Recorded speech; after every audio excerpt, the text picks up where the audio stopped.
जय बाबा। जय मेरे बाबा, जय मेरे बाबा, जय जय मेरे जय बाबा। बाबा। जय बाबा, जय बाबा। गांगड़े साहब जय बाबा।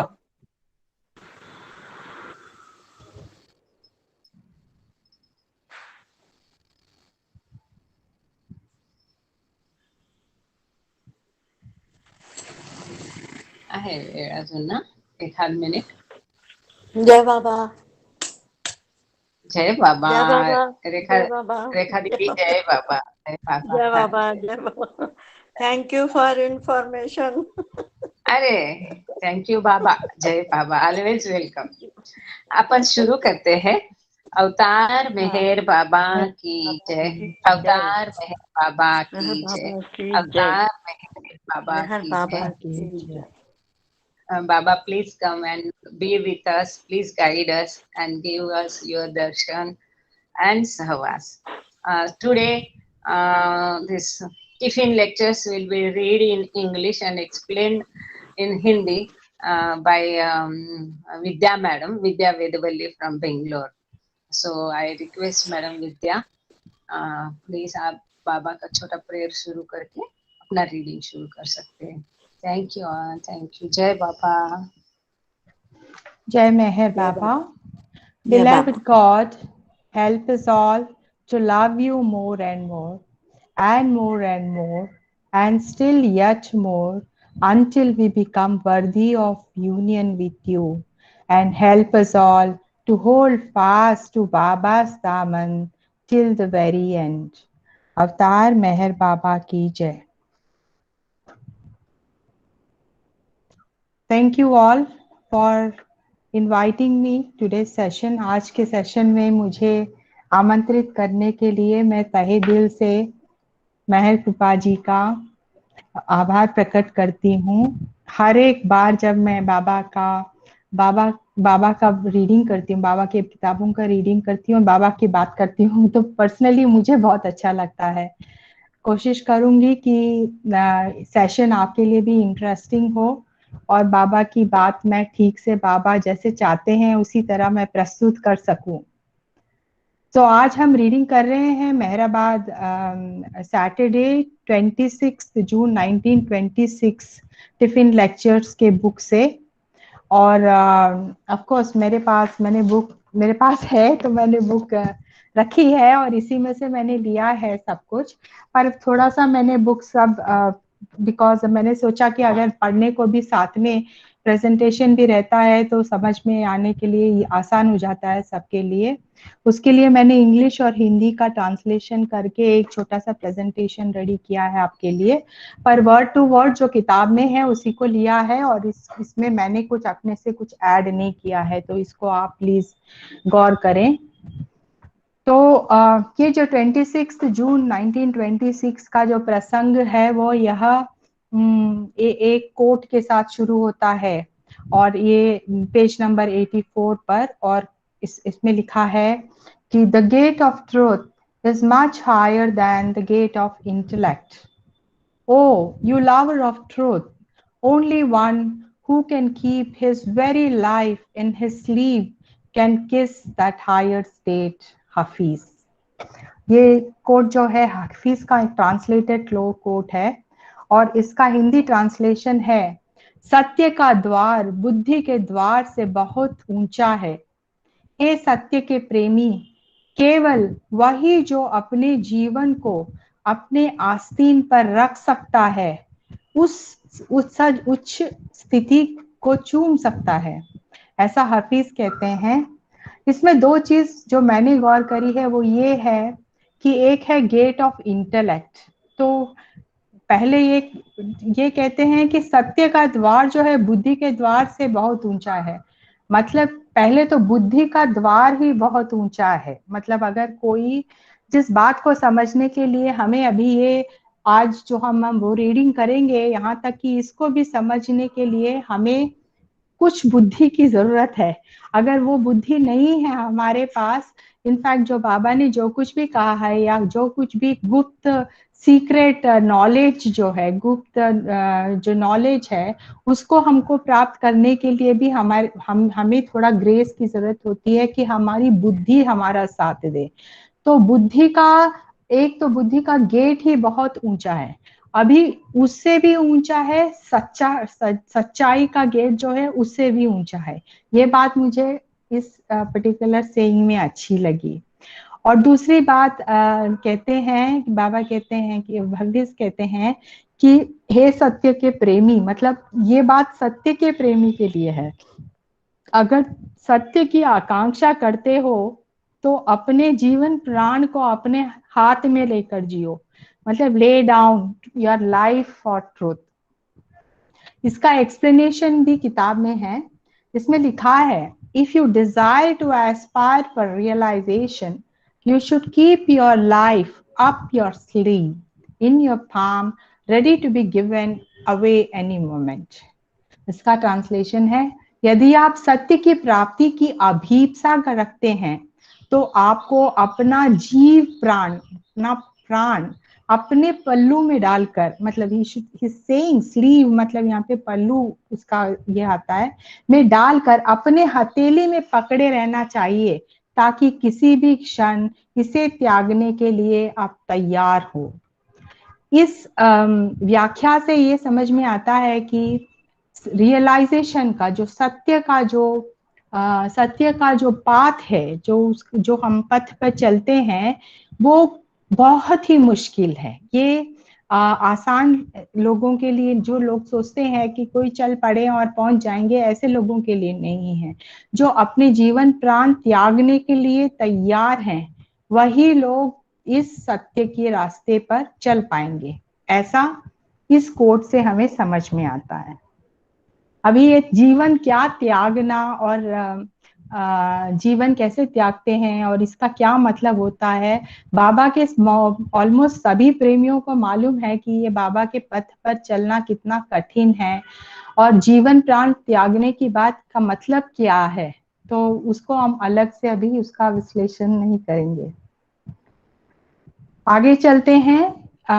अभी ये चर्चा का प्रसंग क्या था, उस दिन क्या हो रहा था 26 जून के दिन मेहराबाद में क्या चल रहा था और उधर की स्थिति क्या थी। ये पर्टिकुलर जो टिफिन लेक्चर का ये पर्टिकुलर दिन का जो मैंने प्रसंग पढ़ा है, उसमें हमें आज ये इस बात को विशेष ध्यान देना होगा कि उस समय उधर क्या चल रहा था, क्योंकि काफी कुछ आज हम धर्म और सत्य के बारे में बात करेंगे, पर इस सबकी चर्चा जो है उस दिन क्या चल रहा था, उस माहौल में इसका एप्लीकेशन बहुत जरूरी है।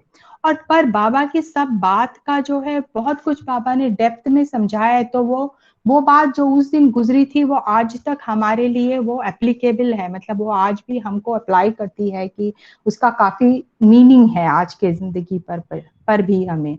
तो कंटेक्स्ट ऑफ डिस्कशन, चर्चा का प्रसंग ये है कि this quotation came up in reference to a discussion of a certain society with a high sounding name that professes to aspire for high ideals, but that actually directs its energies in a quite different direction.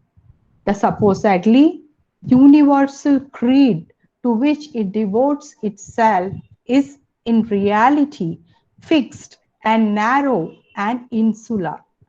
At the same time, this society has left no stone unturned in its efforts to defame realized person like Swami Vivekananda.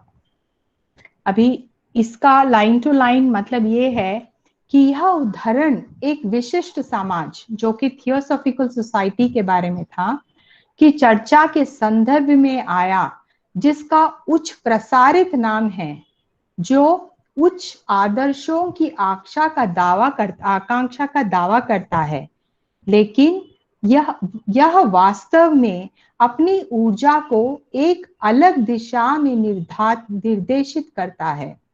माना जाता है कि सार्वभौमिक पंथ जिसके लिए वह खुद को समर्पित करता है, वास्तव में स्थिर, दैट इज फिक्स्ड, संकीर्ण है, मतलब नैरो है, और संकुचित विचार, इंसुलर का है।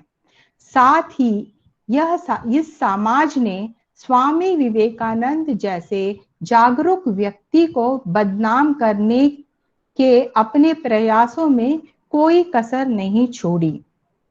तो अभी ये उस दिन ये जो प्रसंग हो रहा है, ये जो हम लोगों ने ऊपर कोटेशन सुना, इसके बारे में पहले ये बात इसका रेफरेंस इस चीज को जाता है कि ये जो यूनिवर्सली एक थियोसॉफिकल सोसाइटी जो उस टाइम में बहुत प्रचलित में था, वो एक ऐसा सोसाइटी था जो अपने उच्च आदर्शों का बहुत प्रचार कर रहा था और वो अपने आप को यूनिवर्सल बता रहा था, यूनिवर्सल जो कि सब लोग का विश्वास था उसमें। पर एक्चुअली बाबा ऐसा कहते हैं कि वो स्थिर है, मतलब फिक्स्ड है, रिजिड है, और संकीर्ण है, मतलब नैरो है उसका थॉट प्रोसेस, और इंसुलर है, संकुचित विचार वाला है।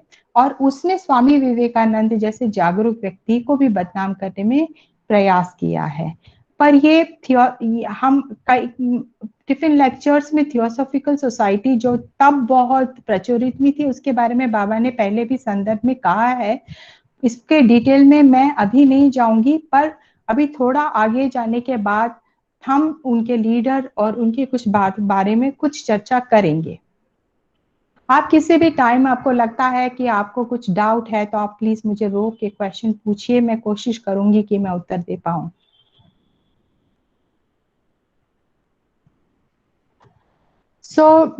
अभी आगे जाने से एक फुटनोट है जिसमें मुझे लगा मैंने सारे फुटनोट्स नहीं लिए हैं, पर जो मुझे लगा कि वो हमारे लिए यूजफुल होंगे, ऐसा वाला फुटनोट मैंने लिया है। एक फुटनोट यूजफुल है हमारे लिए कि चांजी के डायरी से ये पता चलता है, Baba had been just visited by representatives of Jiddu Krishnamurti who at that time was being promoted by the Theosophical Society as a long expected new world teacher, the Maitreya.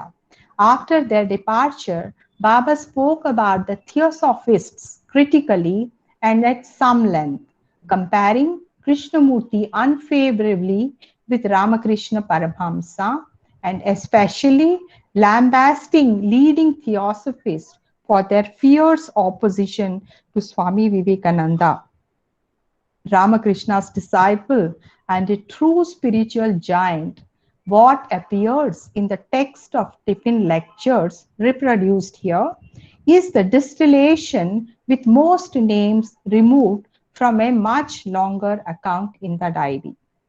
इसका मतलब है कि बाबा से जिड्डू कृष्ण मूर्ति उस दिन जो है, बाबा से जिड्डू कृष्ण मूर्ति की प्रतिनिधियों की मुलाकात हुई थी और कृष्णमूर्ति को उस समय थियोसॉफिकल सोसाइटी द्वारा लंबे समय से अपेक्षित नए विश्व शिक्षक मैत्रेय के रूप में प्रस्तावित किया जा रहा था। तो इधर मैं थोड़ा सा चर्चा करना चाहूंगी कि मैत्रेय कौन थे। बुद्धिस्ट में ये माना जाता है कि बुद्धा जो है अगले यूनिवर्स में, जो अगले आने वाले समय में मैत्रेय बनकर, दैट इज यूनिवर्सल टीचर बनकर वापस आने वाले हैं। ऐसा बौद्ध मत में माना जाता है कि बुद्धा वापस आएंगे और वो मैत्रेय के रूप में आएंगे और वो जो है यूनिवर्सल शिक्षक होंगे। सो अभी ये थियोसॉफिकल सोसाइटी जो है, जो कि अराउंड फर्स्ट वर्ल्ड वॉर के टाइम से लेकर सेकेंड वर्ल्ड वॉर के खत्म होने तक के और थोड़े उसके बाद भी थियोसॉफिकल सोसाइटी जो यूनिवर्सल लीडर्स ने, जिसको एनी बेसेंट ने शुरू किया था इंडिया से और मल्टीनेशनली, मतलब पूरे वर्ल्ड में उसने सोसाइटी को फैलाया था और उसके कई माने जाने वाले लीडर्स ने इस पर्टिकुलर मूवमेंट में भाग लिया था। उन लोग ये कोशिश कर रहे थे कि शांति की स्थापना हो, क्योंकि वर्ल्ड वॉर था, बहुत कुछ मतलब अशांति थी, पूरे विश्व में अशांति थी और उन लोग ये कोशिश कर रहे थे कि थियोसॉफिकल सोसाइटी से वो शांति की स्थापना करें और उनके लिए जो है उन्हें एक लीडर की जरूरत थी। और उस समय में उन लोगों ने, एनी बेसेंट ने 1909 में जिड्डू कृष्णमूर्ति की चुनना की थी और वो उन्होंने जाके उनको ढूंढ के निकाला था, उनके भाई जो नित्यानंद और जिड्डू कृष्णमूर्ति को दोनों को लिया था और उनको अब्रॉड भेजा गया था एजुकेशन के लिए और उनकी शिक्षा वहां पर प्राप्त हुई और ये माना गया था कि जिड्डू कृष्णमूर्ति जो है बहुत शार्प और बहुत ही इंटेलिजेंट और बहुत विद्वान टाइप के बच्चे हैं और उनको करके उनको बहुत कुछ एजुकेट करके वो सारे सोसाइटी ने जिड्डू कृष्णमूर्ति जी को जो है लीडर बना के थियोसॉफिकल का लीडर बना के प्रस्तुत करके उनका प्रमोट करने का कोशिश किया गया था और वो ये बात प्रचार कर रहे थे कि ये जो मैत्रेय हैं बुद्धिस्ट के जो फर्दर लीडर हैं वो जिड्डू कृष्णमूर्ति हैं। पर इस बात को जिड्डू कृष्णमूर्ति जी ने आगे चलकर मना कर दिया था और उन्होंने अपने पद को भी त्याग दिया था बाद में कि हम वो ये पद में उन्होंने कंटिन्यू नहीं किया था और कहा था कि वो थियोसॉफिकल का साथ नहीं देंगे और फिर उसमें काफी कुछ हुआ, बदलाव हुआ और उसमें बहुत सारी उनको भी इंटरनली प्रॉब्लम्स हुई इस बात को लेकर। पर यहाँ तक हमको ये जानकारी हमारे लिए इस वक्त जरूरी है ये इस मामले में। इस आगे चलते हैं। उनके जाने के बाद बाबा ने थियोसॉफिस्टों, कोई डिस्टरबेंस है, म्यूट करिए प्लीज, किसी का आवाज आ रहा है। ओके जय बाबा। अनिता जी जय बाबा। अनिता चौहान, हाँ कर दिया। Thank you. जय Baba. Thank you so much. उनके जाने के बाद जो है बाबा ने थियोसॉफिस्ट के बारे में आलोचनात्मक और कुछ हद तक बात की, मतलब बहुत लेंथ तक नहीं, मतलब कुछ हद तक ही बाबा ने इस बारे में बाकी लोगों को बताया और कृष्णमूर्ति की तुलना रामकृष्ण परमहंस के साथ प्रतिकूल रूप से की और विशेष रूप से प्रमुख थियोसॉफिस्टों को रामकृष्णा के शिष्य और एक सच्चे आध्यात्मिक महान स्वामी विवेकानंद के घोर विरोध के लिए आक्षेप किया बाबा ने। मतलब बाबा ने जो है उनकी तुलना रामकृष्ण परमहंस जो हैं वो विवेकानंद स्वामी जी के गुरु थे, उनकी तुलना से की और प्रतिकूल रूप से की। मतलब बाबा ने उनको जिड्डू कृष्णमूर्ति जी को रामकृष्ण परमहंस जी के बराबर नहीं दिखाया, नहीं बताया और उन्होंने ये भी कहा कि ये थियोसॉफिकल सोसाइटी ने विवेकानंद के जो घोर विरोध में जो कुछ कहा है उसको बाबा ने काट दिया। उन्होंने कहा ये सही नहीं है कि उनकी तुलना कर सके और उनका आक्षेप करो। टिफिन लेक्चर्स यहाँ पुनः प्रस्तुत, जो कि हम जानते हैं कि जो हैंड रिटन था वो चांची के डायरी से जो हैंड रिटन था, इसको कुछ लोगों ने एडिट करके और इसको प्रस्तुत किया है। जहां तक हो सके सभी ने कोशिश की है कि उसका जो ओरिजिनल मैसेज है उसको ऐसे ही ठीक ठाक प्रस्तुत किया जाए, पर हम फिर भी उसको इस बात को हम अच्छे से मान के समझ ले कि इसको रिप्रोड्यूस किया जा रहा है और हर बार जब जिन्होंने बाबा से सही सुना है वही उनका डायरेक्ट मीनिंग है और सही मीनिंग है। अभी हम कोशिश कर रहे हैं कि बाबा ने उस टाइम में क्या कहा उसको समझने की कोशिश कर रहे हैं और काल प्रतीक, अभी वो टाइम में जो चल रहा था, अभी ये टाइम में क्या चल रहा है, वो उन लोग जो 26-27 में बाबा के साथ बैठ के जो सुन रहे थे उनका जो मनस्थिति था, उनका मनोस्थिति जो था वो अलग था और हम लोग जो अभी ऑनलाइन मीटिंग कर रहे हैं हमारी स्थिति अलग है। पर फिर भी हमको इस बात का सारे चीज को हमें सबको कंटिन्यू उसको देखकर समझकर उसके अनुसार हमें इसको पढ़ना है। तो टिफिन लेक्चर्स के पाठ में जो दिखाई देता है वह डायरी के लंबे खाते से छटा हुआ अंश है जिसमें अधिकांश नाम हटा दिए गए हैं। मतलब उसमें बहुत कुछ लिखा था चांद जी ने जो बाबा ने कहा था, पर इसको बहुत कुछ हटा दिया गया है so that there is no dispute. Maybe अभी वो सब चीजें हमको अभी रिलेट भी नहीं करती हैं क्योंकि वो खत्म हो चुकी है और टाइम भी खत्म हो चुका है, इसलिए शायद वो सब हटा दिया गया है। सो पेज नंबर 76 में देन आगे चलते हैं हम। इसमें बात कहते हैं कि the conversation then turn to the topic of American Christian missionary societies, the Salvation Army movement and other organizations in this ilk, which do their best in endeavoring to induce people of other religions of the world to accept the faith of Christ, which faith alone, they say, constitutes the road to salvation. अभी ये सारे संदर्भ में आप देखेंगे कि बाबा ने हर religion के बारे में कुछ ना कुछ कहा है। हम इस बात को आंकड़े में रख के चलें कि ये सब बाबा ने कहा है और मैं नहीं कह रही हूँ, मैं सिर्फ इसको प्रस्तुत कर रही हूँ जो बाबा ने कहा है। इसमें बाबा बता रहे हैं, फिर बातचीत अमेरिकी ईसाई मिशनरी समाजों, साल्वेशन आर्मी आंदोलन और इस तरह के अन्य संगठनों के विषय में बदल गई।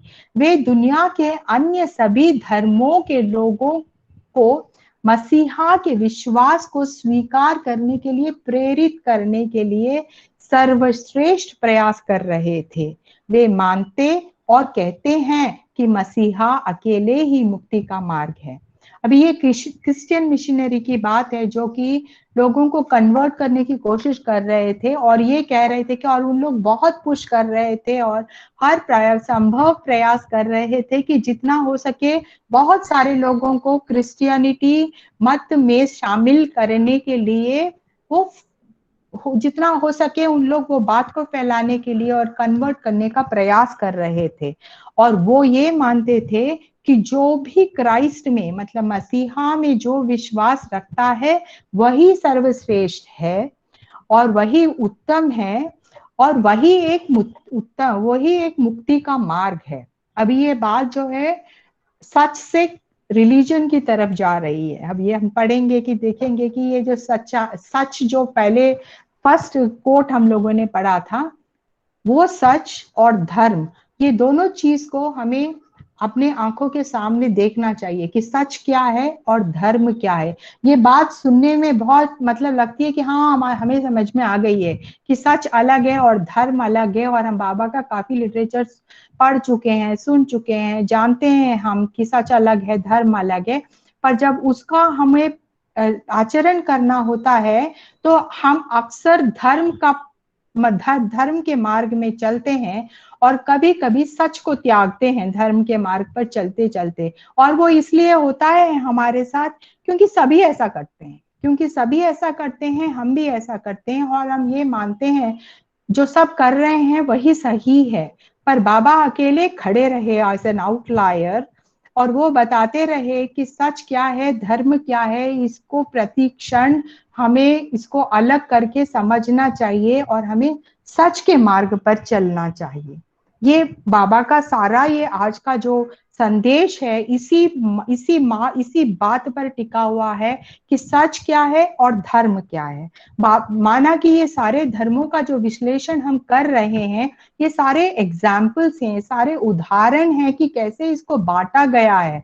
पर इसका मतलब ये नहीं है कि ये कोई धर्म कम है या एक धर्म कम है एक धर्म ज्यादा है। पर इसका उदाहरण में जो हम लोगों ने कर्म कांड और रिचुअल्स के दायरे पर हम लोगों ने इसको अलग अलग किया है और जो धर्म को हम सच से दूर चले गए हैं उसको बताने की कोशिश बाबा कर रहे हैं। और हम आज अगर इस 1 घंटे में अगर इस बात को हम क्लियरली समझ पाए तो मुझे लगता है कि हम बहुत कुछ समझ गए आज। तो ये एक है। तो और अभी बाबा आगे पेज नंबर 86 पर धर्म परिवर्तन के बारे में बता रहे हैं। Why all of these? exclaimed Shri. Why shake the faith of people of other religions in the effort to induce them to give up their religion and convert to one's own? Is religion truth? Is it even a way to truth? इसका मतलब है ये सब क्यों? श्री ने कहा अन्य धर्मों के लोगों के विश्वास को हिलाकर अपने धर्म को त्याग कर और धर्म बदलकर अपने धर्म को अपनाने के लिए प्रेरित करने का प्रयास क्यों करते हैं? क्या धर्म सत्य है? क्या यह सत्य का मार्ग है? बाबा पूछ रहे हैं क्या, मतलब इसमें क्लियरली पता चलता है कि धर्म सत्य का मार्ग नहीं है। धर्म सत्य तक पहुंचाने के लिए थोड़े से टूल्स हमको जमा करके एक डिसिप्लिन दे सकता है, मतलब हमारे लाइफ को एक मार्ग पे एक डिसिप्लिन वे में चलवा सकता है। पर बाबा के मुताबिक धर्म सत्य का मार्ग है, ये बाबा ही क्वेश्चन कर रहे हैं, मतलब धर्म सत्य का मार्ग नहीं है, ऐसा समझ में आ रहा है।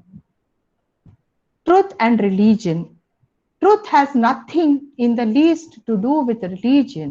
It stands far, far beyond religion's limited and barren dictates and doctrines.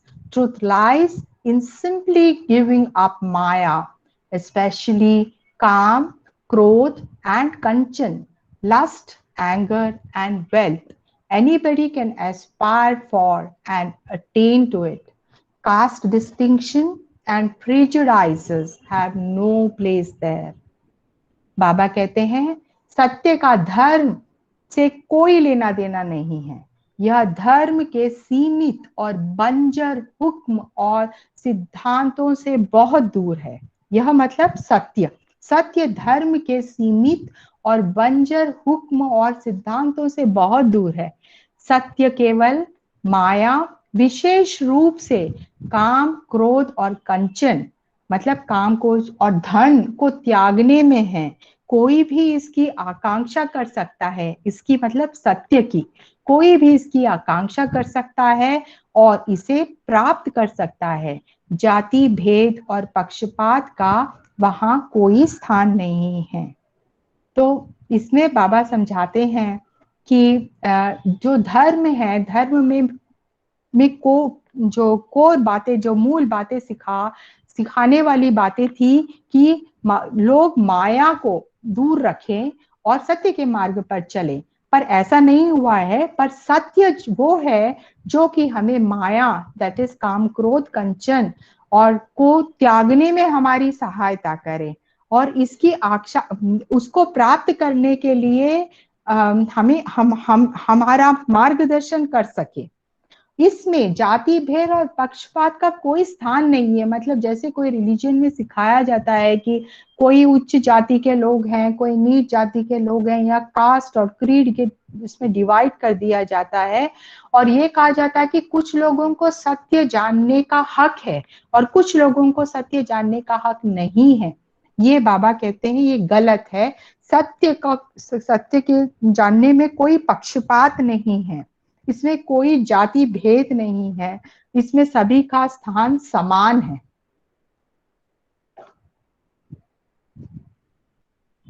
आगे चलते हुए ट्रुथ एंड रिलीजन, अभी बाबा इस्लाम, सत्य और धर्म और इस्लाम धर्म के बारे में कुछ बता रहे हैं। The Mohammedans maintain that realization can be obtained only within the Mohammedan religion, and towards this end they bring forth silly arguments concerning the Shariat and Sunnah. How ridiculous! Their great prophet Muhammad gave to the people and propagated to the world the divine doctrine of the cutting of mind, Maya and Sanskaras. That is, Muhammad enjoined them to keep the mind in check, which is forever wandering in worldly Maya, to hold it aloof, safe and away from Maya's clutches, and to destroy their sanskaras as much as possible.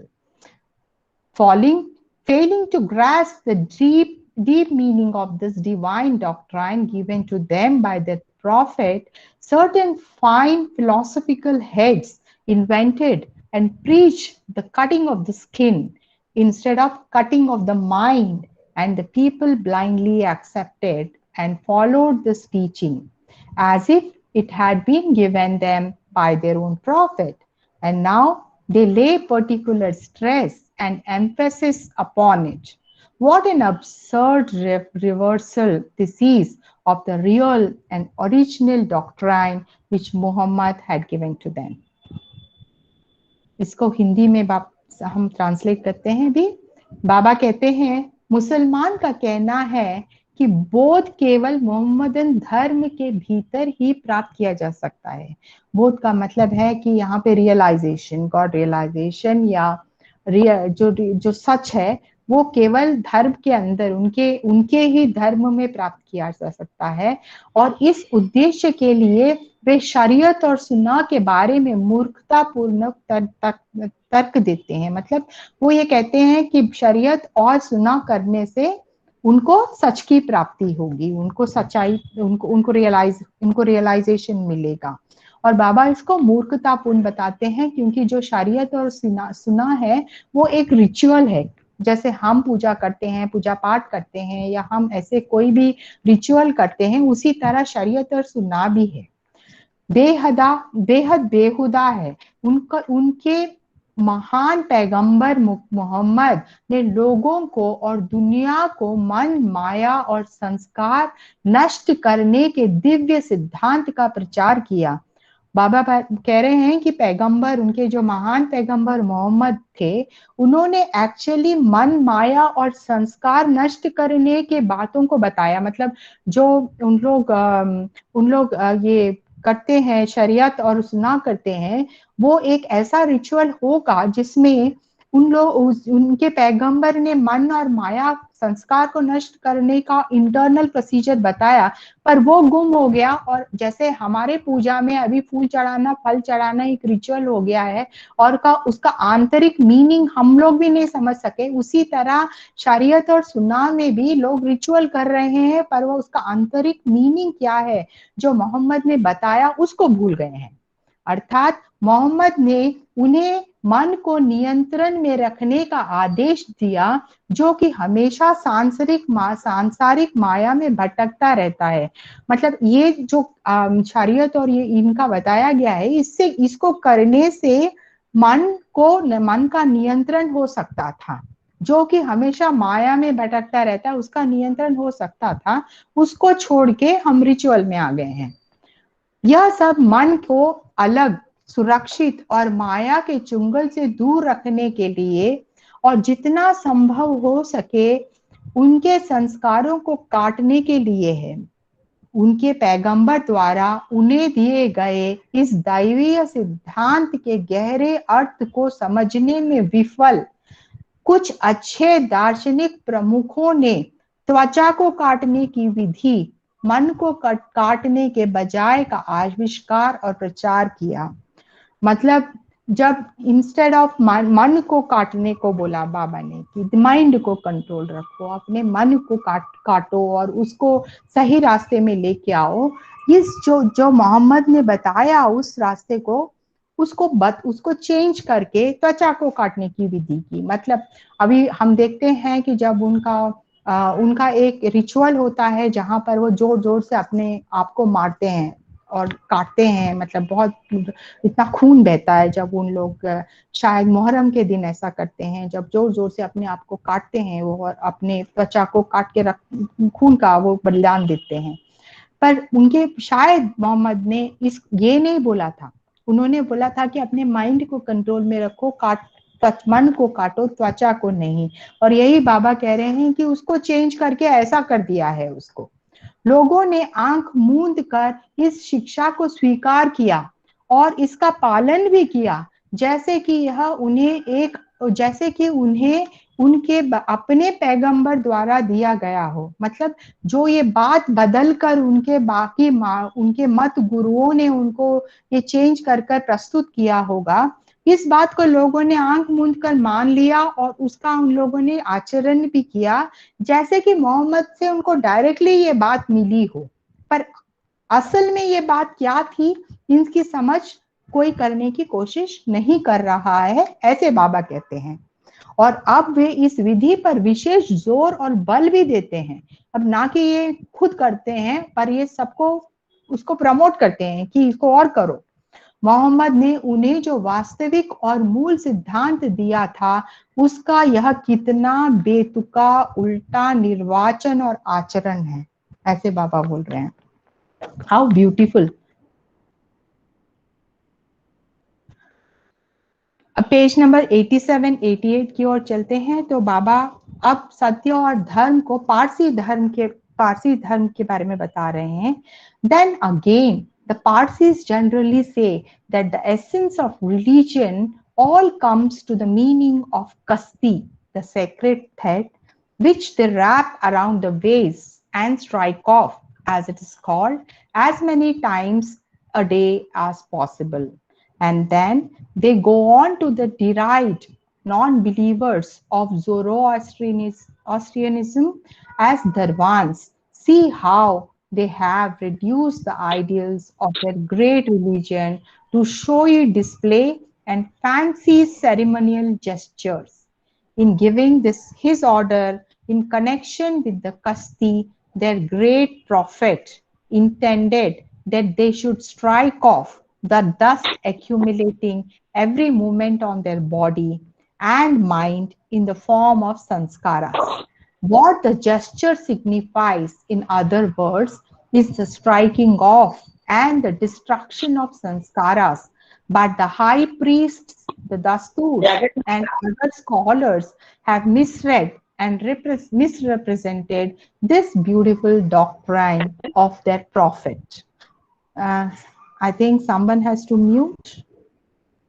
कोई आवाज आ रही है? Thank you.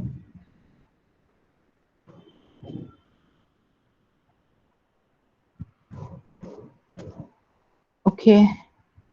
They misguided the people into believing that putting on the sadra and khasti and striking of the thread a given number of times daily would cut off and free them from the sins they had committed, whatever these were, and would reveal to them the way of salvation. Simple nonsense. इसका मतलब है पारसी आमतौर पर कहते हैं कि धर्म का सार कस्ती के अर्थ में आता है, जिसे वे अपने कमर के चारों ओर लपेटते हैं और दिन में जितनी बार संभव हो विधि दैट इज स्ट्राइक ऑफ करते हैं। और फिर वे पारसी धर्म में गैर विश्वासियों को दर्वों के रूप में उपहास करते हैं। देखे कि कैसे उन्होंने अपने महान धर्म के आदर्शों को दिखावटी दर्शन और नकली औपचारिक इशारों में क्षीण कर दिया है। कस्ती के संबंध में अपना आदेश देते हुए उनके महान पैगंबर का इरादा था कि वे संस्कारों के रूप में अपने शरीर और दिमाग पर हर पल जमा होने वाली धूम को हटा दे। तो इधर बाबा कहते हैं पारसियों के धर्म का जो कस्ती के बारे में बात कर रहे हैं, और क्योंकि डिफरेंट लेक्चर्स में कस्ती के बारे में और पारसी धर्म के इस पर्टिकुलर रिचुअल के बारे में बहुत कुछ पहले ही बात कर चुके हैं आप लेक्चर्स में, और मैं मानती हूँ कि सबको मालूम है कि कस्ती को लेकर क्या रिचुअल किया जाता है। बाबा कहते हैं कि वो कस्ती को जो थ्रेड को बांधा जाता है, उनके पैगंबर का ये मैसेज था कि वो जब भी वो थ्रेड के साथ वो रिचुअल करते हैं, जैसे कि हिंदू धर्म में हम वो सेक्रेट धर्म जनेऊ पहनते हैं, और जब उसके साथ रिचुअल करते हैं तो ये मानते हैं कि जनेऊ जो है आत्मा है, और वो आत्मा जो हम जो मंत्र पढ़ के आत्मा की शुद्धि करते हैं वो रिचुअल हिंदुओं में होता है। वैसे ही मैं मानती हूँ कि पारसी में ये धर्म जो है इसीलिए होता है कि वो अपने दिमाग में लगा हुआ संस्कार को झटके, वो जो कुछ हमारे डर्ट जो एक्यूमुलेट होता है उसको झटकने का एक रिचुअल को अभी जाकर वो केवल एक कस्ती को रिचुअल करने में कन्वर्ट हो गया है। बाबा ऐसे कहते हैं कि एक महान जो पद्धति थी वो जाके एक छोटे से रिचुअल में बदल गई है, इस तरह इसको बदल दिया गया है। अर्थात उनका संकेत संस्कारों का प्रहार और विनाश को दर्शाता है। वो कहते हैं कि ये जो इसका रिचुअल था, इसको संस्कारों के साथ काम करने वाला रिचुअल था, ना कि ये सिर्फ जनेऊ में या कश्ती में धूल झटकने वाला रिचुअल नहीं था, वो संस्कारों को हटाने वाला रिचुअल था। लेकिन महायाजकों, दस्तूरों और अन्य विद्वानों ने अपने पैगंबर के इस खूबसूरत सिद्धांत को गलत तरीके से पढ़ा और गलत तरीके से पेश किया। उन्होंने लोगों को यह विश्वास करने के लिए गुमराह किया कि सदरा और कश्ती पहनने और दिन में एक निश्चित संख्या के में धागा को काटने से उनके द्वारा किए गए पापों को काट दिया जाएगा और उन्हें मुक्त कर दिया जाएगा और उन्हें मोक्ष का मार्ग मत बताएगा। सब बकवास, ऐसा बाबा कहते हैं। इसका मतलब इसका ये भी जरूरी है ये देखना कि हम ये मानते हैं कि जब पाप नष्ट हो जाते हैं तो हमें सत्य की प्राप्ति हो जाती है, और ये पापों को लेकर जो है हर बार जो हमारे नेगेटिव एनर्जी की बात होती है, हीलिंग की बात होती है, या बार बार इस बात को बताया जाता है कि अगर हम नेगेटिविटी को हटा देंगे तो पॉजिटिविटी या पुण्य ऑटोमेटिकली आ जाएगा या हम सत्य को प्राप्त हो जाएंगे। ये इस प्रकार है कि आप नेगेटिविटी को हटाना मतलब जो पाप को काट देना जो बोलते हैं या पाप को हटा देते हैं बोलते हैं, ये ऐसा है कि आप एक अंधेरे में कुछ भी करने की कोशिश कर रहे हैं, मतलब नेगेटिविटी हटा रहे हैं। इसके बदले में अगर हम एक अंधेरे कमरे में गए और वहां पे सब अंधेरा है और अगर हम अंधेरे में क्या कर सकते हैं, हम कुछ नहीं कर सकते, पर उजाले के साथ हम कुछ कर सकते हैं। एक कैंडल जला सकते हैं, एक लाइट का स्विच ऑन कर सकते हैं जो कि अंधेरे को हटा देगा अंधेरे को। तो या नेगेटिविटी के साथ काम करना है कि पॉजिटिविटी के साथ काम करना है, या रिचुअल्स के साथ काम करना है या सच के मार्ग पे चलना है। ये एक चयन की बात बाबा यहाँ पर बहुत ही सटल वे लेके आ रहे हैं कि आप रिचुअली करोगे तो आप नेगेटिविटी को काट रहे हो, पर सच के मार्ग पे चलोगे तो लाइट का स्विच ऑन कर रहे हो कि जो कि ऑटोमेटिकली अंधेरे को हटा देगा। ये चॉइस जो है बहुत सटल बाबा समझा रहे हैं हमको। अभी आप आगे बात कर रहे हैं ट्रूथ एंड रिलीजन क्रिश्चियन, सत्य और धर्म ईसाई धर्म के बात बता रहे हैं Baba. The same applies to that Christian philosophy propounded by the so-called ministers of the present day, who preach that salvation can only be won only through accepting the faith of Christ and baptism. That all non-believers in Christianity are heathen and so on. यही बात वर्तमान समय के तथाकथित मंत्रियों द्वारा प्रतिपादित उस ईसाई दर्शन पर भी लागू होती है जो यह प्रचार करते हैं कि उद्धार केवल मसीहा के विश्वास और ईसाई दीक्षा को स्वीकार करने के द्वारा ही प्राप्त किया जा सकता है। अभी ये बात तो खुलकर सामने आई है कि हम बार बार इस बात को सुनते हैं कि अगर क्राइस्ट को नहीं फॉलो कर रहे हो तो यू आर ऑल सिनर्स, और बाकी जो क्राइस्ट को फॉलो करते हैं वही सेव करेगा, नहीं तो बाकी सब जाके नरक कूप में मर जाएंगे। ये बात बहुत ओपनली सामने आई है हमारे सामने, हर वक्त टीवी में, किताबों में, और उनके मत प्रचारक ये बार बार बताते रहते हैं हमको, और बाबा इसको पूरा का पूरा झुठला रहे हैं इस बात को कि ये बात कि बैप्टिज्म करने से ही भगवान हमारे साथ, बैप्टिज्म का वो जो उनका होता है कि होली वाटर में वो बच्चे को ऐसा निकालते हैं, डुबाकर निकालते हैं और कहते हैं कि इससे गॉड ने, ये जीसस क्राइस्ट ने उनको एक्सेप्ट किया। तो क्या ये ऐसा है कि वो बैप्टिज्म नहीं करेंगे तो गॉड ने उसको दुनिया से हटा दिया, निकाल दिया? या हमारे इसमें भी अगर हिंदुओं में ले लिया जाए तो अगर जनेऊ का जो होता है, उपनयन होता है, वही बोलते हैं कि बच्चे को उसी टाइम में गॉड एक्सेप्ट करता है। क्या उससे पहले गॉड एक्सेप्ट नहीं करता बच्चे को? क्या उसका जन्म का कोई मतलब नहीं है? उसका दुनिया में इस आने का कोई मतलब नहीं है क्या? मतलब ये सब जो है, ये जो बातें जो बताई जाती हैं, ये बाबा कहते हैं कि ये सब धर्म प्रचारकों ने इन्होंने बात बताई है, ऐसा कुछ भी नहीं है। ईसाई धर्म में सभी गैर विश्वासियों को पर धर्मावलंबी या नॉन क्रिश्चियन कहा जाता है और इसी तरह की अन्य बातें की जाती हैं।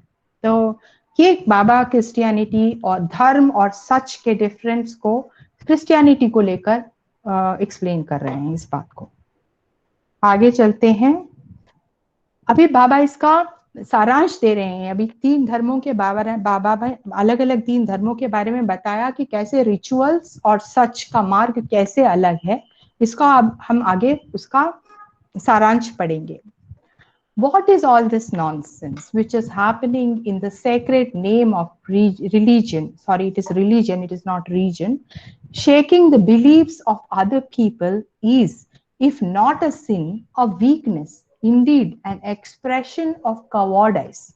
What earthly benefit derives from increasing the number of people who believe in and adhere to a particular faith, or from boasting before the world that one's religion has so many thousands or even lakhs of followers? Is the merit of a religion to be measured by counting the number of its believers and followers? This is very beautiful. बाबा कहते हैं यह सब बकवास है जो धर्म के पवित्र नाम पर हो रहा है। दूसरों के विश्वासों को तोड़ना यदि पाप नहीं है तो एक कमजोरी है, वास्तव में कायरता की अभिव्यक्ति है। किसी विशेष धर्म में विश्वास करने और उसका पालन करने वाले लोगों की संख्या में वृद्धि करने से और दुनिया के सामने यह दावा करने से कि किसी धर्म के इतने हजारों और लाखों अनुयायी हैं, इस बात से सांसारिक लाभ क्या है? मतलब आजकल ये माना जाता है कि अगर बहुत सारे फॉलोअर्स हैं तो वो बड़ा धर्म है। मतलब number of people count, number of people matters, ऐसा बोलते हैं कि अगर ज्यादा फॉलोअर्स हैं तो मतलब लोगों को इकट्ठा करो, लोगों को इकट्ठा करो। और वो लोग कैसे हैं, वो क्या सच में मानते हैं?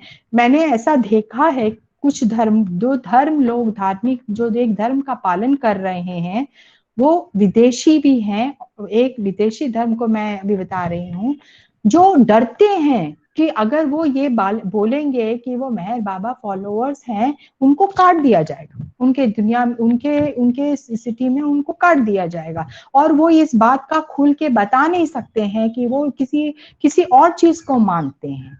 तो ऐसे लोगों जो कि वो हृदय से उस धर्म का पालन नहीं कर रहे हैं पर डर कर चल रहे हैं या किसी फायदे के लिए चल रहे हैं या फाइनेंशियल बेनिफिट के लिए चल रहे हैं, बच्चे का एडमिशन हो जाएगा, स्कूल में एडमिशन हो जाएगा, घर मिल जाएगा, पेंशन आ जाएगा, अगर ऐसा मान के किसी परिवर्तन हो के उस मार्ग में चल रहे हैं तो ऐसे लोगों का इकट्ठा करने का क्या मतलब है? क्या उससे धर्म बड़ा हो जाएगा या सच्चाई बड़ा हो जाएगा या भगवान ईश्वर का जो उसका जो एजेंडा है दुनिया बनाने का और उसका पर्पस है दुनिया बना के लोगों को सच्चाई के रास्ते पे चलाने का, क्या उससे बड़ा हो जाएगा? वो वाला पर्पस मीट हो जाएगा गॉड का? कम ही लोग सही जो सच्चे दिल से एक पर्टिकुलर रिलीजन में, अगर एक पर्टिकुलर गुरु के साथ एक हैंडफुल लोग ही होते हैं जो वो उनके गुरु का रास्ता लेकर चलते हैं और उसको आगे बढ़ाते हैं, ना कि इतने सारे लोग हैं तो हम बड़े हो गए। ऐसा नहीं हो सकता है। ऐसा धर्म के मामले में ही नहीं, किसी भी मामले में ऐसा नहीं हो सकता है शायद। क्या किसी धर्म को मानने वालों और अनुयायियों की संख्या गिनकर उसकी योग्यता का आकलन किया जा सकता है?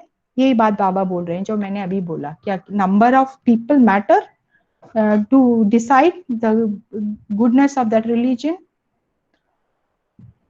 अभी आगे बोलते हैं Baba, if you give to the teeming millions of India who are poor, needy, destitute and illiterate some little inducement in the form of food, good food and clothing and money, at once they will agree to accept and embrace any creed, and they will immediately abandon that creed and accept another one if someone else offers them some superior inducement. What's so great in that? Nothing at all. यदि आप भारत के लाखों गरीब, जरूरतमंद, निराश्रित और अनपढ़ लोगों को अच्छा भोजन और वस्त्र और धन के रूप में कुछ प्रलोभन देते हैं तो वे तुरंत किसी भी पंथ को स्वीकार करने और अपनाने के लिए सहमत हो जाएंगे और वे तुरंत ही उस पंथ को छोड़ देंगे और दूसरे को स्वीकार कर देंगे यदि कोई और उन्हें कुछ बेहतर प्रलोभन देते हैं। इसमें इतना बढ़िया क्या है? तो कुछ भी नहीं। बाबा कहते हैं कि अगर, I think this is self explanatory statement which बताता है कि अगर हम एक कोई ऐसे ऐसे ऐसे हम भी मानते हैं कि अगर कोई किसी का साथ छोड़ के दूसरे के साथ चले जाए तो वो दूसरे का साथ छोड़ के तीसरे के साथ जा भी सकता है, क्योंकि उसका फितरत ही ऐसा है। मतलब उसको कोई लॉयलिटी नहीं है, कि उसका खुद वैल्यू नहीं है। उसको थोड़ा सा प्रलोभन मिल जाए तो इसको छोड़ के उसको छोड़ के उसको चले जाए। ऐसे लोगों को इकट्ठा करने का क्या प्रयोजन, ऐसे बाबा कह रहे हैं। वैसे ही आज जो उस टाइम में स्पेशली जो कि हमारे इंडिपेंडेंस का पहले का सिचुएशन था, बहुत ही हम लोग बहुत गरीब देश था हमारा, लोगों के पास खाने पीने के रहने के लिए जगह नहीं थी, और उनको अगर थोड़ा सा पैसा और घर दे दिया जाता है तो उनके लिए धर्म कुछ भी नहीं था। उनका पहले पेट भर जाए, उनका पहला प्रायोरिटी यही था कि उनको खाने को रहे और मिलने को रहे और उनके बच्चे पेट भर के खा सके। वो टाइम में वो हालत थी इंडिपेंडेंस डे से पहले। तो ये 1925-26 में बाबा कहते हैं ऐसे टाइम में अगर कोई धर्म के नाम पर ये दे दे, आज वो ये मान लेंगे इनको छोड़ के तीसरे के पास भी चले जाएंगे। ऐसे लोगों को इकट्ठा करके बोस्ट करने में कि हमारा धर्म बड़ा है, बोलने में कोई मतलब नहीं है। ऐसे बाबा बोल रहे हैं। Therefore I say, win control of your mind. Now यहाँ पर अपने बाबा वापस आ गए, मेहर बाबा जो है वो जो धर्म वगैरह के गए और अभी now he's come back to what he has been teaching us. Win control of your mind, lead a pure, clean and virtuous life, purge low desires and follow one who has realized God, and you are saved. Following in this sense does not mean giving up your own creed or religion. What has to be given up is your own mind.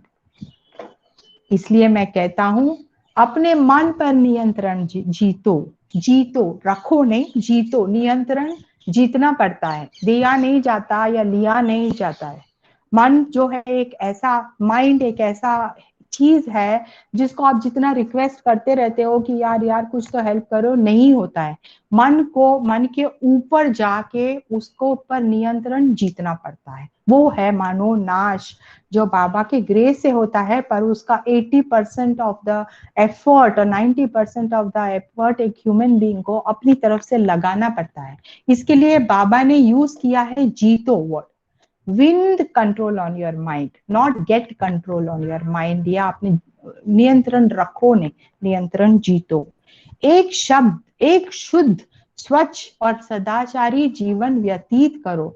एक शुद्ध और अभी ये इस पे हम लोग का काफी कुछ बात हो सकता है, पर इसमें क्योंकि मैं आज पहली बार ही ग्रुप में बात कर रही हूँ, इस दुनिया में अगर हम ये चलते हैं कि इतने सारे दुनिया में इतने कष्ट हैं, इतने दुख है, इतने सारे बाहर के लोगों का इतना प्रॉब्लम है कि एक शुद्ध, स्वच्छ और सदाचारी जीवन जीना कितना मुश्किल है। तो उसका तोड़ फोड़ करके हम साइड वेज इधर उधर अपना इंटरप्रिटेशन डाल के उसको अपने तरीके से यूज करके हम ये मान लेते हैं अपने दिल से कि हम सच्चे हैं, हम अच्छे हैं। पर ये सच्चे अच्छे जो है, अगर कोई सदाचारी होकर, जैसे बाबा ने बोला वो टाइम से, या जो सच का रास्ता है उस पे चलने के लिए अगर कोई चले, तो ये बात मैं कंफर्म कर सकती हूँ कि धीरे धीरे करके जो भी गंदगी है जिंदगी, दुनिया की जो गंदगी है, हमारे रास्ते से निकल जाती है। होगी दुनिया में और भी प्रॉब्लम्स होंगे, दुनिया में और भी कुछ चलता रहेगा, पर हम अगर कोशिश करते हैं तो हमारे रास्ते से, जैसे ट्रैफिक में जाते हैं और देखते हैं कि सडनली ट्रैफिक खुल जाता है, उसी तरह चाहे कितना भी गंदगी, ट्रैफिक चाहे जितना भी हो, जब आप सड़क पर जाओगे तो आप देखोगे कि ट्रैफिक अपने आप धीरे धीरे करके खुल जाता है। That is grace. और ये तब होता है जब हम अपनी मेहनत और अपनी सिंसियरिटी के साथ इसको आचरण करते हैं। तो तुच्छ इच्छाओं और को शुद्ध करो और उसका अनुसरण करो जिसने ईश्वर को प्राप्त किया है, मतलब एक गॉड रियलाइज्ड पर्सन का अनुसरण करो, इससे तुम बच जाओगे। यहाँ अनुसरण करने का अर्थ अपने स्वयं के पंथ या धर्म को छोड़ना नहीं है, जो त्यागना है वो है आपका मन। तो बाबा कहते हैं, ये नहीं कहते कि जब हम किसी का अनुसरण कर रहे हैं, जैसे हम मेहर बाबा का अनुसरण कर रहे हैं, तो बाबा ये नहीं कह रहे कि सब कुछ छोड़ दो, अपनी जाति को छोड़ दो, अपने क्रीड को छोड़ दो, अपने सारे लोगों को छोड़ दो और आगे मेरे पीछे लग जाओ, ऐसे नहीं बोल रहे। बाबा बोल रहे हैं जो त्यागना है वो है आपका मन। आप चाहे जो भी रिचुअल कर रहे हो, आप कहीं पे जो भी कर रहे हो, पर हमारा मन जो है उधर सच में ही लगा रहना चाहिए, मतलब बाबा में ही मन लगा रहना चाहिए, भले ही हम इन संसार में कुछ भी कर रहे हों, ऐसे बाबा कहते हैं। अभी यहाँ एक छोटा सा फुटनोट है that made sense to me, तो मैंने इसको लिया है। The primary source manuscript has a written hand written marginal annotation in pencil. एक पेंसिल में लिखा है कि ना समझवे भलता विचार ना करता माइंड सोपी देऊ। This translates without misunderstanding, without thinking unnecessary thoughts, surrender the mind. इसका मतलब है, ये जो लाइन को, ये एक लाइन जो है बहुत इंपॉर्टेंट है, जो गुजराती में लिखी है लगता है, उसका हिंदू अनुवाद है कि बिना समझे, बिना अनावश्यक विचार किए मन को समर्पण करो। मतलब बिना कुछ सोचे, बाबा कहते हैं mind, surrender your mind to me. मगर बाबा ने बोला है तो क्यों सरेंडर करना है, कैसे सरेंडर करना है, इसका स्टेप्स क्या है, पहले क्या करूं, बाद में क्या करूं, ऐसे करने से मेरा घर का खाना कौन बनाएगा, सैलरी नहीं है तो घर किचन कैसे चलेगा। ये सारे क्वेश्चंस को बिना क्वेश्चन किए, बिना सोचे, डू व्हाट ही सेज, समर्पण करो, ये इस लाइन का अर्थ है। Failing to adopt such broad liberal views of religion, most people, particularly the orthodox section of all religions, look from a narrow angle of vision, blow their own trumpets and proclaim our religion is the best. It is only source and means for seeing and realizing God. They condemn other religions, sometimes shuddering at the mere mention of the greatness that any other religion might possess. इसका मतलब है धर्म की इस तरह के व्यापक उदार विचारों को अपनाने में विफल, मतलब जो कोर प्रिंसिपल्स, जो धर्म के बनाए गए थे, उसको समझने में विफल होकर, उसको नहीं समझकर ज्यादातर लोग, विशेष रूप से सभी धर्मों के रूढ़िवादी वर्ग, दृष्टि के एक संकीर्ण कोण से देखते हैं। मतलब जो समझ नहीं पाते और जो रूढ़िवादी होते हैं, वो एक संकीर्ण कोण से, मतलब एक लिमिटेड सेक्शन से वो धर्म को देखते हैं और अपने खुद की तुरी बनाते हैं, मतलब अपने खुद को ग्रेट बताते हैं और ये घोषणा कर देते हैं कि हमारा धर्म सबसे अच्छा है। यह ईश्वर को देखने और साकार करने का एकमात्र स्रोत और साधन है।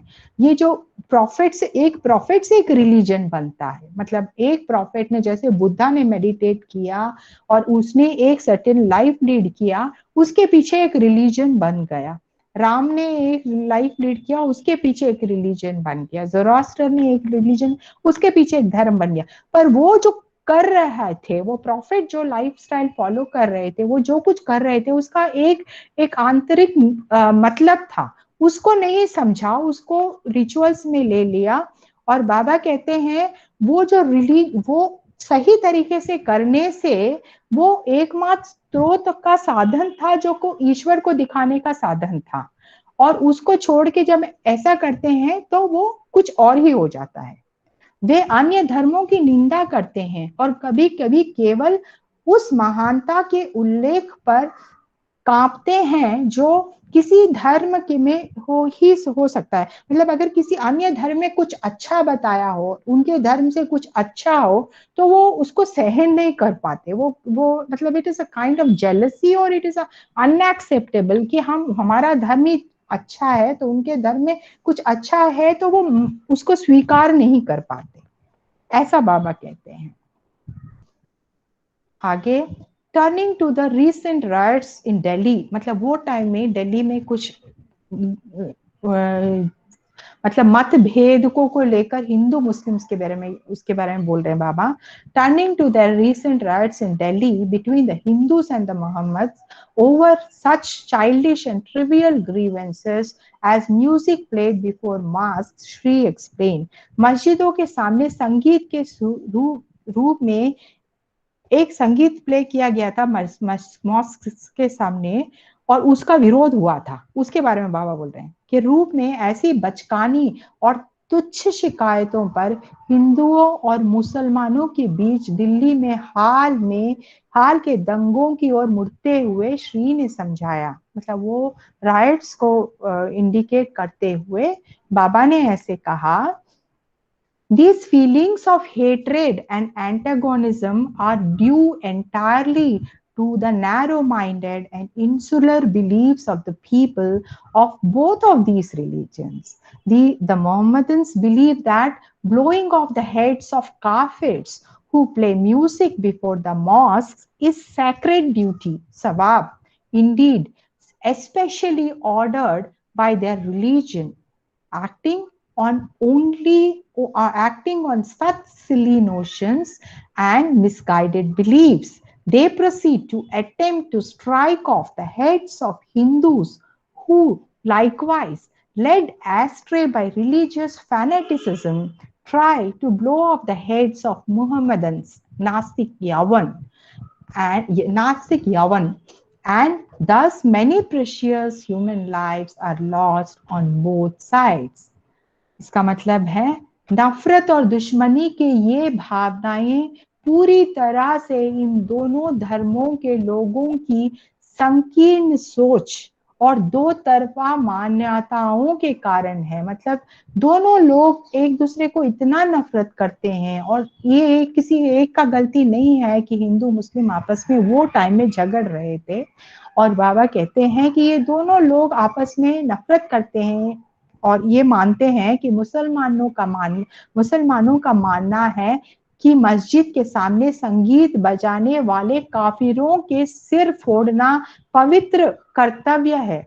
जो सवाब कहते हैं कि अगर उनके रिलीजन के अगेंस्ट में कोई जाए और रिलीजन के अगेंस्ट में कोई कुछ करे तो वो सवाब है और उसको पनिशमेंट मिलना चाहिए। और वास्तव में विशेष रूप से उनके धर्म द्वारा आदेश दिया गया है, और वो इतना ही नहीं कि वो करते हैं इसको, पर वो ये भी मानते हैं कि उनके धर्म में विशेष रूप से ये आदेश दिया गया है कि ऐसे लोगों को, ऐसे काफिरों को रास्ते से हटा दो। ऐसी मूर्खतापूर्ण धारणाओं और पथभ्रष्ट विश्वासों पर कार्य करते हुए वे हिंदुओं के सिर पर प्रहार करने का प्रयास करते हैं, क्योंकि उनको ऐसे समझाया गया है। और बाबा कहते हैं कि वो पथभ्रष्ट विश्वास है, ये एक ऐसा मतलब ये विश्वास है कि इसको हटाना है, और ये लोगों के दिमाग में बैठ गया है। ऐसे करने से वो हिंदुओं का सर पर प्रहार कर रहे हैं, और हिंदू भी इसी तरह धार्मिक कट्टरता से भटके हुए मुसलमानों, नास्तिक यवन के सिर को उड़ाने की कोशिश करते हैं। मतलब जैसे वो कर रहे हैं, हिंदू भी इसी तरह मुसलमानों के अगेंस्ट में उनके सर उड़ा रहे हैं, और इस तरह दोनों तरफ की कई अनमोल मानव जीवन खो जाते हैं। मतलब ऐसे लड़कर, जो कि मतलब अंधविश्वास है या जो भी है, ये सारे फाइट्स में जो मानव का अमूल्य जीवन है, दोनों तरफों के लोग का मानव जीवन खो रहा है।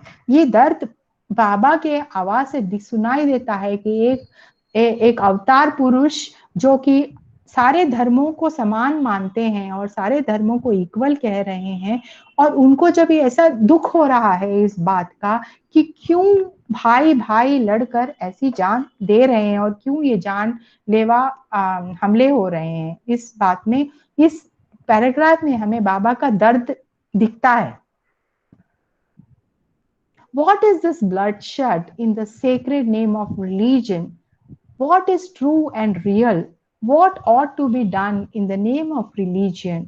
Creating and fostering friendly feelings, showering kindness and help on human beings everywhere. All this is left aside and ignored, and precious lives are lost for no earthly reason or benefit. धर्म के पवित्र नाम पर यह रक्तपात क्या है? सत्य और वास्तविक क्या है? धर्म के नाम पर क्या करना चाहिए?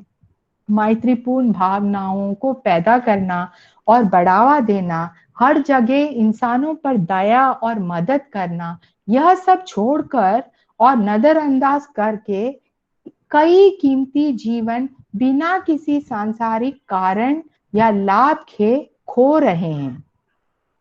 I think this explains itself कि बाबा क्या कह रहे हैं इसमें कि कैसे लोग ये ही कि क्यों ऐसी जान क्यों जाए।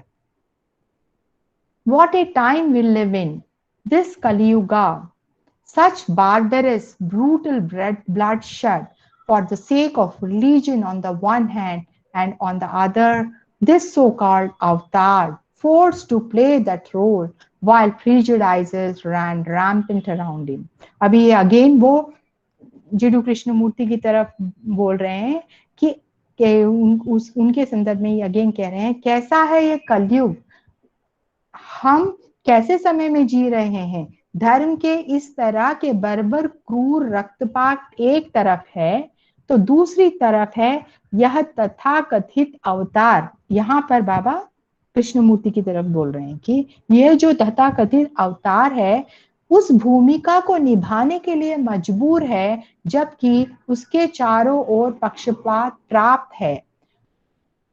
बोलने के लिए तो ये कहते हैं कि इधर नीचे लिखा है, the last remarks were again in reference to Krishnamurti, whom Annie Besant has been touting and trying to force upon her Theosophical Society as a vehicle of the new avatar and the new world teacher to be Sri Fenton.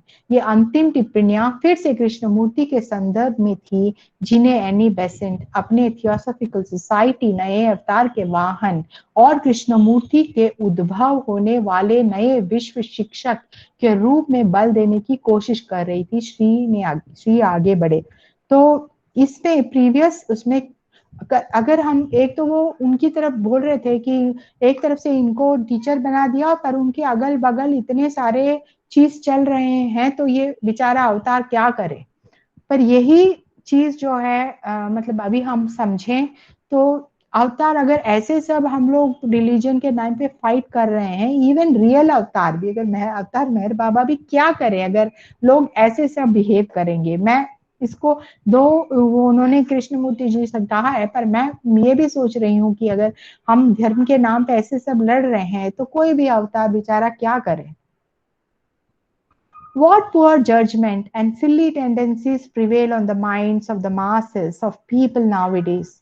If a religious leader springs up and proclaims in the name of religion that marriages between brothers and sisters are legal, immediately he will gather huge following of crores or even more. But if a realized master or even an unrealized but sincerely religious leader were to preach the real truth and urge the people to renounce everything, he could hardly muster a poor following of 10 as compared with the tens of millions flocking after his crowd pleasing counterpart, and even these 10 would begrudge their support. अभी इसको पढ़ने से पहले एक चीज को समझना जरूरी है जिडू कृष्णमूर्ति के लाइफ स्टोरी के बारे में, कि जिडू कृष्णमूर्ति जी जो है वो उनके मैरिज को लेकर कुछ उल्टी सीधी बातें वो टाइम में बाहर आई थी कि वो जिसको अपना सिस्टर मानते थे शायद वो उनसे विवाह करना चाहते थे, ऐसा कुछ डिस्प्यूट था वो टाइम में, ऐसा सुनाई दिया था न्यूज में कि ऐसा कुछ है। और उनके जो राजगोपालचारी जो उन्होंने उनके लिए बुक्स लिखा था और उनके बारे में बहुत प्रचार किया था, उनके यहाँ तक कि उनके साथ जिडू कृष्णमूर्ति जी के साथ उनका डिस्प्यूट भी हुआ था और कई सारे केसेस वगैरह भी चले थे।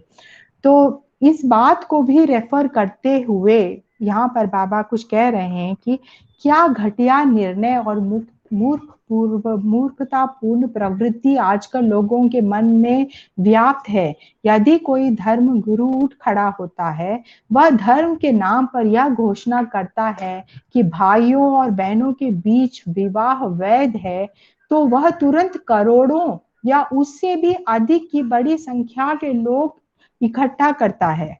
लेकिन अगर एक सच्चा गुरु, यहाँ तक कि एक अचेतन लेकिन ईमानदार धार्मिक नेता वास्तविक सत्य का प्रचार करता है और लोगों को सब कुछ त्यागने के लिए आग्रह करता है, तो वह शायद ही 10 के छोटे संख्या के अनुयायियों को इकट्ठा कर पाता है, जो कि लाखों लोगों की झुंड की तुलना में है।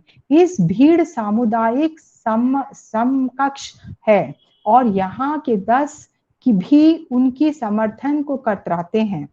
ये बाबा कहते हैं कि यहाँ पर थोड़ा सा हमें दिमाग लगाना पड़ेगा, पर बाबा कहते हैं कि ऐसे लोग जो कि एक धर्म ये अगर कोई ये घोषणा कर दे कि भाई और बहन में शादी वैध है, इसको कर सकते हैं, तो करोड़ों के लोग उसको सपोर्ट कर रहे हैं। मतलब वो टाइम में ऐसा कुछ हुआ होगा कि किसी ने ऐसा कहा होगा और करोड़ों के लोगों ने उसको सपोर्ट किया और इतने सारे लोग इकट्ठा होकर भी उसको सपोर्ट कर रहे हैं। मतलब ये सोचना पड़ता है कि लोगों का माइंडसेट क्या है, कि अगर हमारे लाइफस्टाइल से कुछ मैच करता है और इस बात को कोई कह रहा है तो हम उसको ब्लाइंडली फॉलो करते हैं क्योंकि वो हमारे लाइफस्टाइल से मैच कर रहा है। और अगर एक सच्चा गुरु बोल रहा है कि सब कुछ त्याग कर सच्चाई के रास्ते पर चलो, तो उसको 10 लोगों को अनुयायी, मतलब उसको 10 लोग फॉलोअर्स भी नहीं मिलते।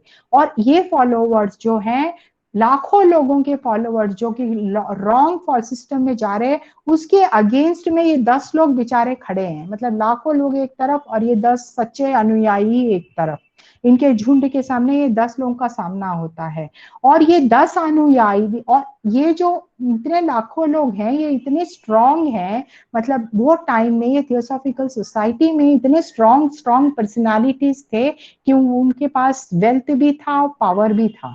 और ये जो 10 ये अनुयायी जो सच्चे गुरु को मिले थे, वो एकदम पुअर और नॉर्मल लोग थे। तो ऐसे लोग जो इनको इतना क्वालिटी वाले लोग मिलते हैं और सच्चे गुरु को बेचारे को इतना मिलता है, और ये 10 लोग को भी थोड़ा प्रलोभन दो तो वो उधर ट्विस्ट मार लेते हैं, मतलब वो उधर चले जाते हैं, ऐसे बाबा कह रहे हैं। Such is the turn and tendency of mind of the masses today. They want religious doctrines and dogmas suited to their mindset, ideals, and tastes in life. And any shrewd leader who observes and makes out the trend of their thinking, if he preaches accordingly, will succeed in collecting a huge following in no time. While the genuine workers and sincere believers in truth and religion in the real sense will find it hard to impress their high ideals on the minds of their hearers and to turn them in that direction. Such is the 20th century with all its so-called civilization and daily advances and interventions in the realm of science. ये last है पर बहुत important. आज की जनता का मन का यही प्रवृत्ति है। वे धार्मिक सिद्धांत और हठ धर्मिता चाहते हैं जो उनकी मानसिकता, आदर्शों और जीवन में स्वाद के अनुकूल हो। मतलब वो ये चाहते हैं, आजकल के लोग का यही माइंडसेट है कि ऐसे रूल्स चाहते हैं, ऐसे सिद्धांत चाहते हैं जो कि उनके मन और उनके लाइफस्टाइल को मैच करता हो।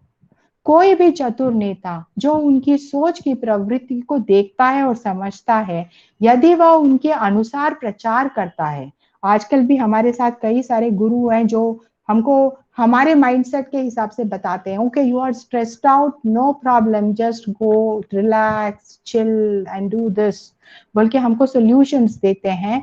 और ऐसे गुरुओं के पास बहुत सारी पब्लिक जाती है, वहां पर जाके जमा होती है, क्योंकि वहां पर उनको उनके मानसिक स्थिति के प्रकार उनको वहां पे सॉल्यूशन मिलता है। ऐसे बोल रहे हैं बाबा। और तब भी नहीं, अभी भी ऐसे ही हालत है मेरे हिसाब से।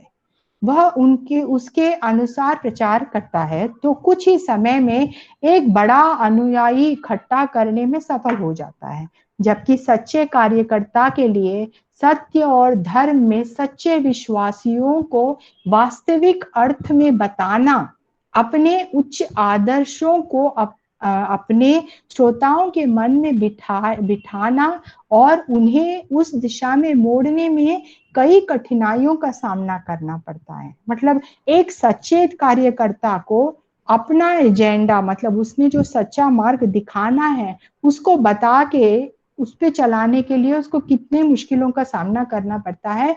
वेयर जो अदर गुरु जो मैनेजमेंट, एक होता है मैनेजमेंट, एक होता है सच।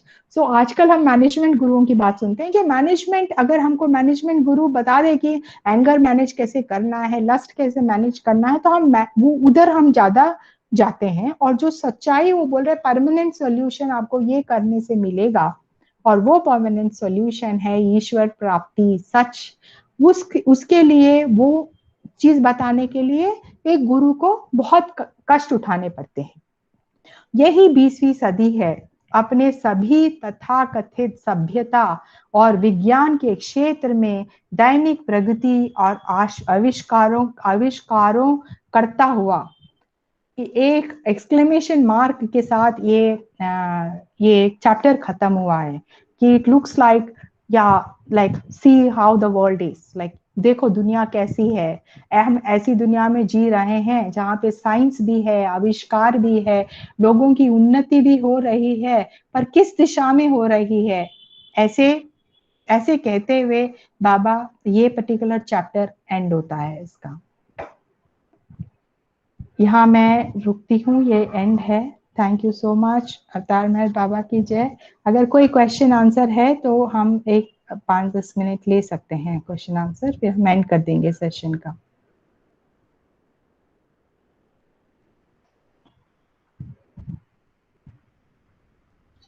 जय बाबा। कोई क्वेश्चन तो नहीं दिख रहा है मुझे। मेहर कृपा ताई प्लीज। जय बाबा बहुत बढ़िया सॉल्यूशन दे दिया है, तो इससे बढ़िया और सॉल्यूशन क्या हो सकता है। बिना क्वेश्चन करे सारे सॉल्यूशन आपने दे दिए। मैंने नहीं, बाबा ने दे दिए। मेरे को लगता है बाबा ने सब कुछ हमको ऑलरेडी बता दिया है, ऐसा कुछ छोड़ा नहीं है। तो सच में हम बहुत सुंदर आपने बताया कि मैं तो बीच में एक फोन आ गया था, वो उतना छोड़ना पड़ा। मुझे बहुत गुस्सा आ रहा था उस समय। चलो फिर भी मैंने बहुत सुन लिया और बहुत अच्छा लगा। मैं आपको किस तरह धन्यवाद करूं, बाबा को क्या धन्यवाद दूं जो इतनी बढ़िया वार्ता सुनने को मिली। जय Baba. Thank you Baba. Thank you Baba, thank you so much Baba. जय बाबा, बहुत बहुत धन्यवाद। आपने इस प्रकार से व्याख्या देकर के हम सबको का मन जीत लिया। ये बाबा को धन्यवाद देती हूँ। बाबा का शुक्रिया, बहुत बाबा का शुक्रिया। जय बाबा। जय बाबा। जय बाबा। जय बाबा। सभी लोगों को बहुत बहुत धन्यवाद। जय बाबा। जय बाबा, बहुत धन्यवाद सबका, बहुत धन्यवाद। आपने बड़े शांति से सुना। और खुशी में मैं सोच रही थी कि कभी, क्योंकि वो प्रेजेंटेशन करते वक्त हम स्क्रीन को देखते होते हैं, जो प्रेजेंटर है वो सिर्फ उसको प्रेजेंटेशन दिखता है, लोग नहीं दिखते। तो कभी कभी ऐसा लगता है कि हम स्क्रीन से बात कर रहे हैं और लोग का कुछ समझ में नहीं आता। तो मैं भी सोच रही थी कि कोई उस तरफ क्या रिएक्शन है किसका। नहीं, ध्यान इसलिए बीच में कोई डिस्टरबेंस नहीं करना चाह रहा था। आपको बहुत अच्छी वार्ता चल रही थी, इसलिए आपको जो है रिएक्शन पता नहीं चला। रिएक्शन बाद में ही पता चलता है। Thank you Baba, thank you so much Baba for everything. जय बाबा। keep prayer जय बाबा विद्या जी। जय बाबा। ऐसा है विद्या जी कि वो क्या है, वीडियो ऑन रखने से कभी कभी डाइवर्शन भी होता है और डाटा का मतलब बैटरी जल्दी खत्म होता है, डाटा जल्दी खत्म होता है करके वीडियोस मोस्ट कभी ऑफ रखते, but all are attentive and जी को चिंता करने की जरूरत नहीं। रिकॉर्डिंग में थोड़ा आपका जो हुआ वो आपको सुनाई देगा। और thank you very much madam Vidya, nicely done session. की मैडम किसको बुला रहे हैं आज प्रेयर के लिए? जय बाबा। अब जय बाबा ताई, बघा ना तुम्ही कोण सुरेश वर्मा सर दिसतात आहे इथे, हाँ, त्यांना सांगायचं का? जय बाबा। जय बाबा। जय बाबा। आप प्रेयर बोलेंगे वर्मा जी? जय बाबा। जी जी जी सिस्टर, जय बाबा। अवतार मेहर जय बाबा बाबा। की जय। हे परवरदिगार, सबके राखनहार और सबकी रक्षा करने वाले, तुम्हारा कोई आदि नहीं है और न तुम्हारा कोई अंत है। तुम अद्वैत हो, तुम तुलना से परे हो और तुम्हारा पार कोई नहीं पा सकता है। तुम्हारा कोई रंग और रूप नहीं है, तुम आविर्भाव से रहित हो और तुम गुणातीत हो। तुम अपार हो और अगाध हो, कल्पना और धारणा से परे हो, शाश्वत और अनश्वर हो। तुम अखंड हो और दिव्य नेत्रों के सिवाय और किसी भी प्रकार से तुम्हें कोई नहीं देख सकता है। तुम्हारा अस्तित्व सदैव था, तुम सदैव रहते हो और तुम सदैव रहोगे। तुम सर्वत्र हो, तुम हर वस्तु में हो और तुम हर जगह से परे तथा हर वस्तु से परे भी हो। तुम आकाश में हो और पाताल में हो, तुम व्यक्त हो और अव्यक्त हो, तुम सब लोकों पर हो और समस्त लोकों से परे हो। तुम तीनों भुवनों में हो और तीनों भुवनों से परे भी हो। तुम अगोचर हो और स्वतंत्र हो, तुम सृष्टि के रचने वाले हो, स्वामियों के स्वामी हो, समस्त मनों और हृदयों के ज्ञाता हो। तुम सर्वशक्तिमान हो और सर्वव्यापी हो। तुम अनंत ज्ञान हो, अनंत शक्ति हो और अनंत आनंद हो। तुम ज्ञान के महासागर हो, सर्वज्ञ हो, अनंत ज्ञान रखने वाले हो। तुम भूत, वर्तमान और भविष्य के ज्ञाता हो और तुम स्वयं ज्ञान हो। तुम पूर्ण दयामय हो और सतत परितकारी हो। तुम आत्माओं की आत्मा हो और अनंत गुणों से संपन्न एक परमात्मा हो। तुम सत्य, ज्ञान और परमानंद की त्रिमूर्ति हो। तुम सत्य के मूल हो, प्रेम के महासागर हो। तुम सनातन सत्ता हो, ऊंचों में सबसे ऊंचे हो। तुम प्रभु और परमेश्वर हो। तुम परब्रह्म हो और परात्पर परब्रह्म भी हो। तुम परब्रह्म परमात्मा हो, अल्लाह हो, इलाही हो, यजदान हो, अहूर मज़्द हो और प्रियतम ईश्वर हो। तुम्हारा नाम इज्जत अर्थात एक में पूज्य है। हे असीम दया के निधि प्रभुराज, हम अपने सब पापों के लिए पश्चाताप करते हैं। हर एक विचार के लिए जो असत्य, अनुचित या गंदा था, हर एक बोले हुए शब्द के लिए जिसे बोलना हमें उचित न था, और हर एक कर्म के लिए जिसे करना हमें उचित न था। स्वार्थ से प्रेरित हर एक कर्म, शब्द और विचार के लिए तथा द्वेष प्रेरित हर एक कर्म, शब्द और विचार के लिए हम पश्चाताप करते हैं। विशेषकर हर एक कामों, विचार तथा क्रिया के लिए, ऐसे हर एक वचन के लिए जिसको हमने पूरा नहीं किया, सब असत्य वचनों के लिए और सभी निंदा, पाखंड, दंभ या लोगों के पीछे उनके दोष बताने के लिए हम अनुताप करते हैं।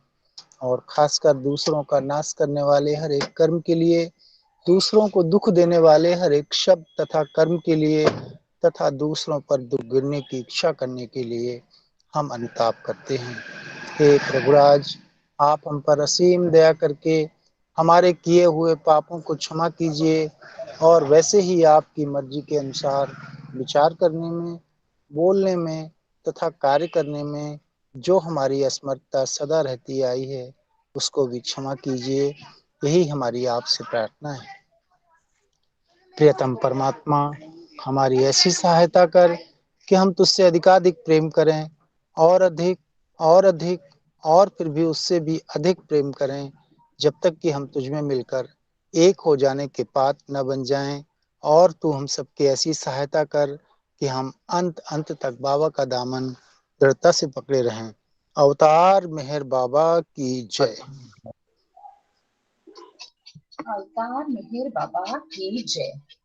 बुझावे नार जहलतनी कर खुद रत्न परमातु छेलागी आश भक्तों ने की बख्शे नूरे मातु हयामु शद मेहर बा चरण पर तुझ न धरिए सर खुदाना जात थी वाकेफ हई बे हो मेहर बातू तुझे माँ लिखती कत नो तू आशिक भी आरिफ भी तुझे डरी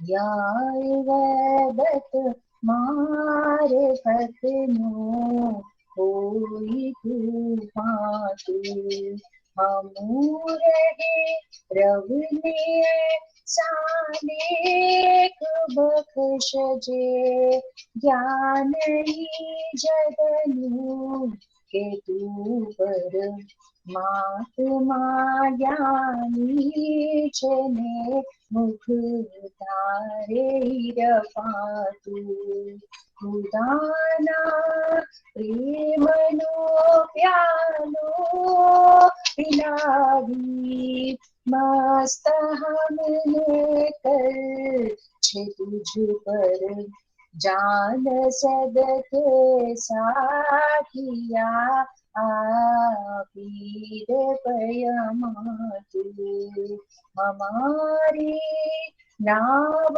भर दरिए करावे तो हमें तरिए हमारा ना खुदा मेहर बाबा शेनी बातू हमारा ना खुदा मेहर बाबा शेनी बातू बुझावे नार जहलतनी करपुर रत्न परमातु छेलागी आशु भक्तों ने की बख्शे नूर मातु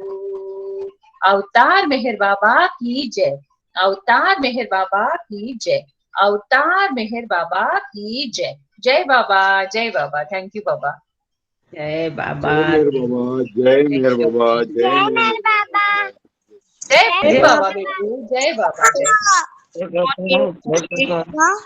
जय मेहर बाबा जय बाबा थैंक यू रीता दीदी जय बाबा केतकी ताई जय बाबा जय बाबा जय बाबा जय मेहर बाबा जय बाबा जय बाबा केतकी ताई जय बाबा जय बाबा जय बाबा जय बाबा जय बाबा जय बाबा दीदी जय बाबा जय बाबा जय बाबा जय बाबा।